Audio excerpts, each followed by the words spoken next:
Partai Komunis Indonesia atau PKI adalah partai politik yang dibentuk pada 23 Mei tahun 1914.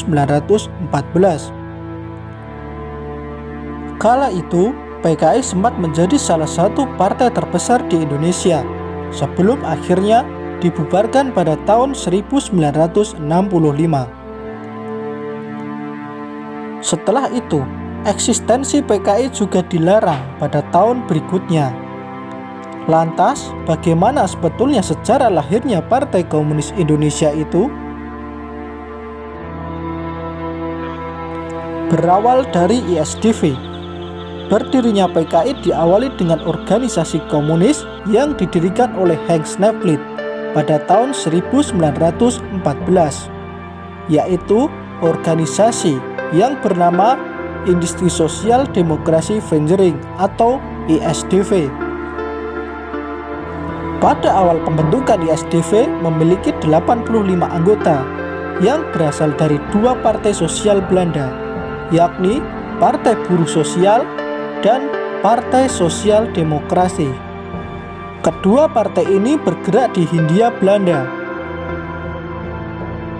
Snelflit mempunyai sebuah misi untuk menanamkan paham komunisme terhadap perjuangan nasional Indonesia di kala itu. Salah satu cara agar misinya berhasil dan berjalan dengan menyebarkan pahamnya lewat organisasi buruh kereta api di Indonesia.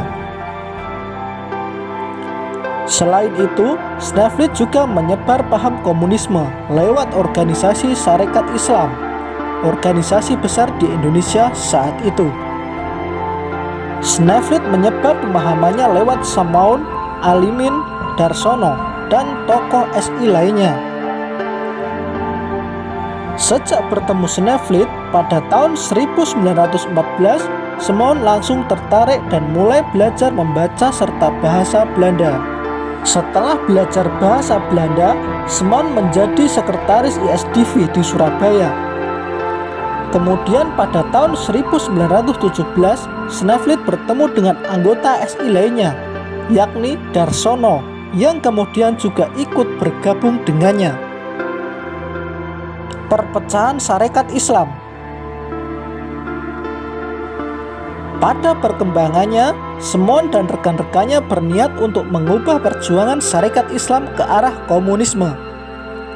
Namun, hal ini tentu tidak langsung diterima begitu saja oleh anggota SI. Hingga akhirnya timbullah perpecahan. Munculnya Partai Komunis Indonesia atau PKI merupakan akibat dari perpecahan pada tubuh Sarekat Islam yang menjadi dua kubu, yaitu si merah komunis dan si putih agamis. Samaun bersama anggota si merah dan tokoh komunis lainnya kemudian mengadakan Kongres ISDV di Semarang, Jawa Tengah pada Mei tahun 1920. Hasil dari Kongres ISDV itu diubah menjadi Perserikatan Komunis di Hindia atau PKH yang diketuai oleh Samaun dan Darsono sebagai wakilnya. Sedangkan yang menjabat sebagai sekretaris dan bendahara di kala itu adalah orang Belanda. 4 tahun setelahnya, yakni pada tahun 1924, PKH mengadakan Kongres Komitmen kelima yang menghasilkan perubahan nama dari PKH menjadi Partai Komunis Indonesia atau PKI. Sejak saat itu, PKI terus memperjuangkan kemerdekaan Indonesia dengan menantang kolonialisme Belanda.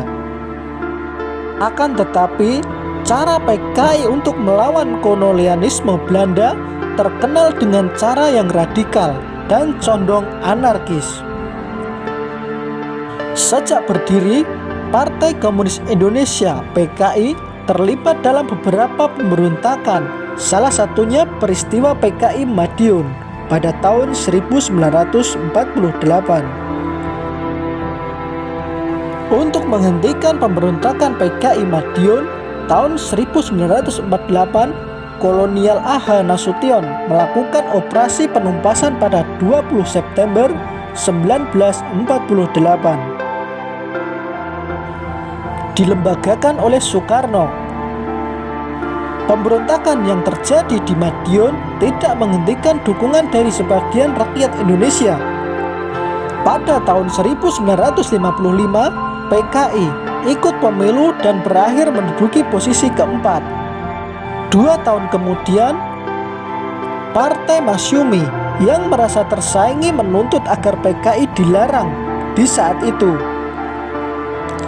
Tidak berselang lama, terbentuklah Pemerintahan Revolusioner Republik Indonesia atau PPR yang ditugaskan untuk menangkap ribuan kader PKI. Mengetahui peristiwa ini, Soekarno yang mendukung sayap kiri mengeluarkan Undang-Undang Darurat. Pada 1960, Soekarno menyetuskan slogan Nasakom atau Nasionalisme, Agama, dan Komunisme. Lewat Nasakom, PKI pun dilembagakan oleh Soekarno. Namun pada akhirnya PKI dibubarkan pada tahun 1965 setelah peristiwa G30 SPKI. Demikian tadi sejarah singkat tentang berdirinya PKI. Jangan lupakan sejarah. Salam Jas Merah.